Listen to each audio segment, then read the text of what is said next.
పచ్చి కోవా అండి, 200 గ్రామ్స్ తీసుకున్నాను నేను. ఇది ఇంట్లో తయారు చేసిందండి. ఇది నేను హోమ్మేడ్ కోవా చూపిస్తున్నాను. మీరు బయట కొనుక్కున్నదైనా వాడచ్చు. ఈ హోమ్మేడ్ కోవా ఎలా తయారు చేసుకోవాలన్నది నేను మీకు డిస్క్రిప్షన్లో లింక్ ఇస్తానండి, ఆ వీడియో లింక్.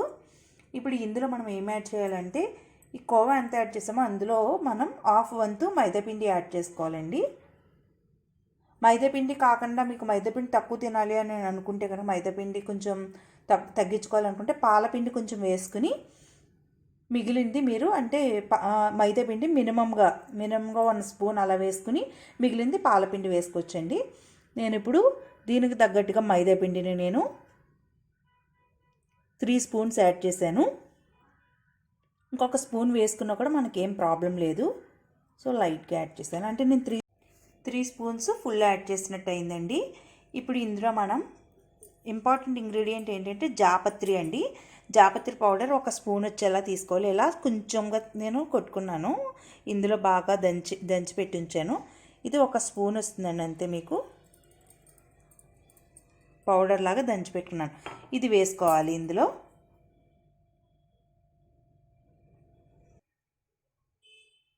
దీని తర్వాత ఇందులో మనం యాలకుల పొడి యాడ్ చేసుకోవాలండి.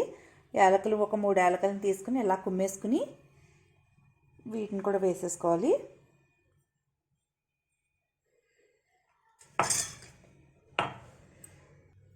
ఇప్పుడు ఇందులో మనం కొంచెం వంట సోడా అంటారు కదా, బేకింగ్ పౌడర్ కదండి, బేకింగ్ సోడా కొంచెం కనిపిస్తుంది కదా మీకు, వేసుకోవాలండి ఇందులో.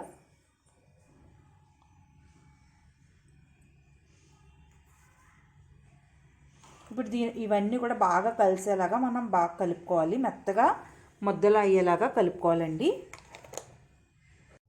ఇది కలుపుకునేటప్పుడు మనకు కొంచెం వాటర్ అవసరమైతే కనుక పైన చాలా అంటే చాలా తక్కువ వాటర్ యాడ్ చేసుకుంటూ కలుపుకోవాలండి. లైట్గా యాడ్ చేశానంతే. నేను ఇలా అంటే ఒక చేత్తో ఫోన్ పుచ్చుకుని వీడియో తీయడం వల్ల కుదరట్లేదండి. మామూలుగా అలా కొంచెం వాటర్ యాడ్ చేసుకుంటూ మనం దీన్ని ఎలా తయారు చేసుకోవాలంటే, చపాతీ పిండి ఎలా తయారు చేసుకుంటాం మనం అలా ముద్దలా రౌండ్గా వచ్చేలాగా మనం దీన్ని మౌల్డ్ చేసుకోవాలి. లైట్గా వాటర్ అవసరమైతే వాటర్ యాడ్ చేసుకుంటూ కలుపుకోండి. చూసారు కదా, ఇలా మెత్తగా మౌల్డ్ చేసి పెట్టుకోవాలండి. అంతలోగా మనం పంచదార పాకం పట్టుకోవాలి కదా, దానికోసం ఇలాంటి గ్లాసులో పంచదార తీసుకోండి. ఇది 150 గ్రామ్స్ కన్నా ఎక్కువ పడుతుందండి మీకు. 150 గ్రామ్స్కి 200 గ్రామ్స్ మధ్యలో పడుతుంది. అంటే మీరు 200 గ్రాముల కోవా తీసుకున్నారు కాబట్టి 200 గ్రాముల పంచదార తీసుకోవచ్చు. ఈ 200 గ్రాముల పంచదారని అందులో వేసేసుకుందాం. అది గ్లాస్ కొలతలో చూసుకుంటే కనుక మీరు వాటర్ పోసుకునేటప్పుడు చూసుకుని వేసుకోవచ్చు.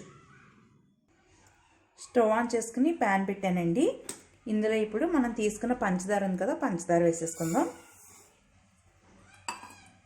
అలాగే అదే గ్లాస్తో 2 గ్లాసుల నీళ్లు పోసుకోవాలి.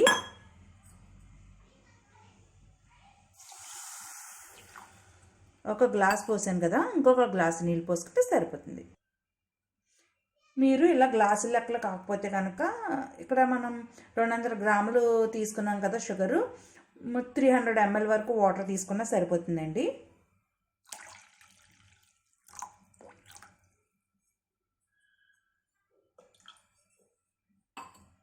ఇప్పుడు ఇది మనకు కరుగుతూ ఉంటుంది, దీన్ని మనం కరగబెట్టుకోవడమే. కరిగిన తర్వాత కొంచెం పాకం వస్తుందండి, మన గులాబ్ జామున్ పాకం ఎలా ఉంటుంది అలా లైట్ పాకం రాగానే మనం ఆఫ్ చేసేసుకోవచ్చండి. మరీ ఎక్కువగా తీగ పాకం వచ్చే వరకు కూడా ఉంచక్కర్లేదు, మరీ పాకం రావక్కర్లేదు. ఇది కరిగి కొంచెం పాకం వస్తుంది, మీకు చూపిస్తాను అది ఎలా ఉంటుంది అన్నది. ఆ లెవెల్లో ఆఫ్ చేసుకుంటే సరిపోతుంది. మనం ఇప్పుడు ఈ ఉండని మనం ఈక్వల్ పార్ట్లో రౌండ్ బౌల్స్ కింద డివైడ్ చేసేసుకుందామండి. ఈక్వల్ పార్ట్స్లో ఇలా రౌండ్ బౌల్స్ కింద డివైడ్ చేసేసుకుందాం. చూసారు కదా ఫ్రెండ్స్, ఇలా రౌండ్గా తయారు చేస్తాను.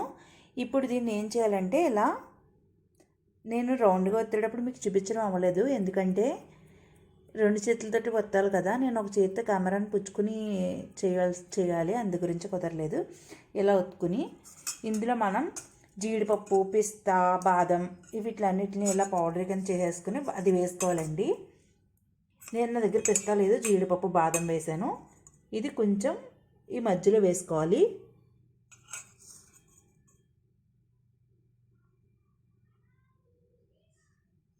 వేసుకున్నాం కదా.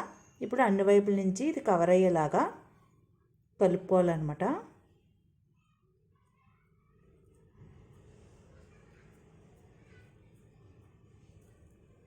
మళ్ళీ సర్కిల్ లాగా కలిపేసుకోండి.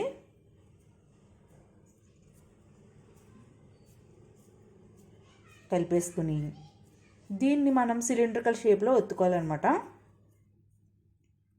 ఇది నేను సింగిల్ హ్యాండ్తో చేసి చూపిస్తున్నాను మీకు. కొంచెం ఏమైనా బ్రేక్స్ వస్తే రావచ్చు. 2 హ్యాండ్స్తో చేసుకుంటే అసలు బ్రేక్ రాకుండా బాగానే వచ్చింది ఆల్మోస్ట్. ఇప్పుడు దీన్ని సిలిండ్రికల్ లాగా ఒత్తుకోండి. హ్యాండ్తో ఒత్తేసుకోవచ్చండి. ఇది బయట కళ్ళజామున్ చూస్తాం కదా, మనకి షేపు అలా వచ్చేలాగా ఒత్తుకుంటాం అనమాట. చూసారా మీరు, బయట చూసిన షేప్ వచ్చేసింది, ఇంతే షేపు. సో ఇలా ఇవన్నిటిని కూడా ఒత్తుకుందాం. పాకం అయిపోయిందండి. చూసారు కదా, పాకం అయిపోయిందని ఆలోచిస్తుందంటే మన గరిటెకి బాగా అంటుకుంటుంది పాకం. మనకి బాగా తీగ పాకం రావక్కర్లేదండి. పంచదార అంతా కరిగిపోయి కొంచెం కలర్ చేంజ్ అయితే చాలు. మీకు ఇలా తీసుకుని కనుక దీని మీద ఇలా చివరిన వచ్చిందని ముట్టుకుంటే మీకు పాకం తగులుతుంది చేతికి, ఇలా జిగురుగా తగులుతుంది అనమాట. అంటే మనకి చాలు, ఇలా ఉంటే చాలు. గులాబ్ జామున్స్ చేసుకున్నా కూడా మీరు పాకం ఈ లెవెల్లో ఉంటే చాలండి. బాగా ఎక్కువ చెక్కబడితే కనుక మళ్ళీ మనకి పంచదార చల్లారిన తర్వాత గడ్డల కింద కట్టేసి చిరాగ్గా ఉంటుంది. ఇలా ఇప్పుడు పాకం పక్కన పెట్టేసుకుందాం మనం. స్టవ్ ఆఫ్ చేసేస్తున్నాను. పాకం పక్కన పెట్టేసుకుందాం. పాకం రెడీ అయిపోయిందండి. అన్నీ ఇలా చేసి పెట్టేసుకున్నాం కదా ఫ్రెండ్స్. ఇప్పుడు స్టవ్ ఆన్ చేసుకుని ఇలా బాణలు పెట్టుకుని డీప్ ఫ్రైకి మనం ఆయిల్ వేసుకోవాలి. ఆయిల్ వేడెక్కే వరకు కూడా వెయిట్ చేయండి. ఆయిల్ కొంచెం బాగా వేడెక్కిన తర్వాత అప్పుడు వేసి వేయించుకోండి. ఆయిల్ కొంచెం సెగొస్తుంది ఫ్రెండ్స్. ఇప్పుడు వేసేసుకుందాం.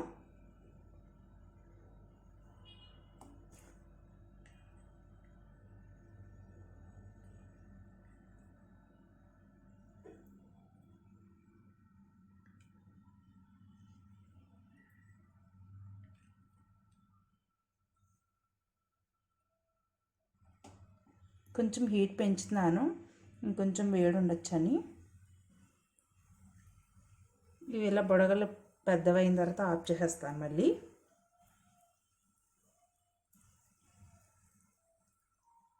కెమెరా కూడా షేక్ అవుతుంది. నేను అవి వేస్తున్నాను కదా, కదులుతున్నాను కదా, సో నా హ్యాండ్లో ఉండడం వల్ల కెమెరా కూడా షేక్. బుడగలు వస్తున్నాయి కదా, కొంచెం హీట్ తగ్గించేస్తున్నాను. మళ్ళీ నార్మల్ హీట్లోనే వేయిస్తున్నాను. దోరగా అయ్యే వరకు కూడా వేయించుకోవాలి, చూపిస్తాను మీకు. చూసాక ఫ్రెండ్స్, బాగా కలర్ వచ్చేసాయి మనకి. వీటిని మనం ఇలా తీసేసుకోవాలి. ఇలా తీసేసుకుని నూనె కొంచెం వాడనివ్వాలి.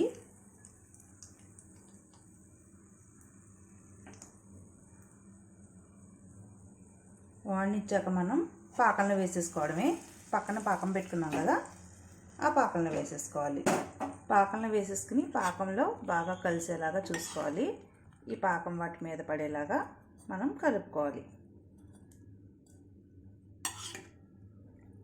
ఇలా మనకి లైట్ బ్లాక్ కలర్ వచ్చే వరకు కూడా, అంటే బాగా బ్రౌన్గా, మరి మాడిపోనివ్వకండి ఫ్రెండ్స్. ఇలా బాగా బ్రౌన్గా వచ్చే వరకు వేయించుకుంటే చాలా బాగుంటాయి. ఇదిగో ఫ్రెండ్స్, కలర్ జామున్ అన్నీ రెడీ అయిపోయాయి.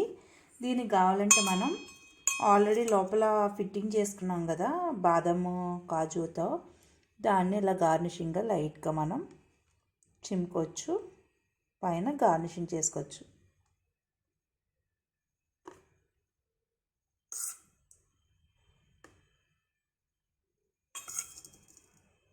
ఎవరికైనా సర్వ్ చేసేటప్పుడైనా ఒక 2 తీసి దాని మీద మనం ఇలా గార్నిషింగ్ చేసి పెట్టచ్చు. చూడడానికి కూడా చాలా అంటే చాలా బాగుంటుంది. మీరు కూడా మీ ఇంట్లో ట్రై చేసుకుని మీ ఫీడ్బ్యాక్ని నాకు కామెంట్స్ రూపంలో తెలియజేయండి ఫ్రెండ్స్. ఓకేనా, బాయ్. ఈ వీడియో కనుక మీకు నచ్చినట్లయితే లైక్ చేయండి, సోషల్ మీడియాలో షేర్ చేయండి. ఇలాంటి మరిన్ని వీడియోస్ని కనుక మీరు చూడాలనుకుంటే మా ఛానల్ని సబ్స్క్రైబ్ చేసుకుని పక్కనున్న బెల్ ఐకాన్ని ప్రెస్ చేయండి. Please subscribe to my channel and hit the bell icon for notification purpose.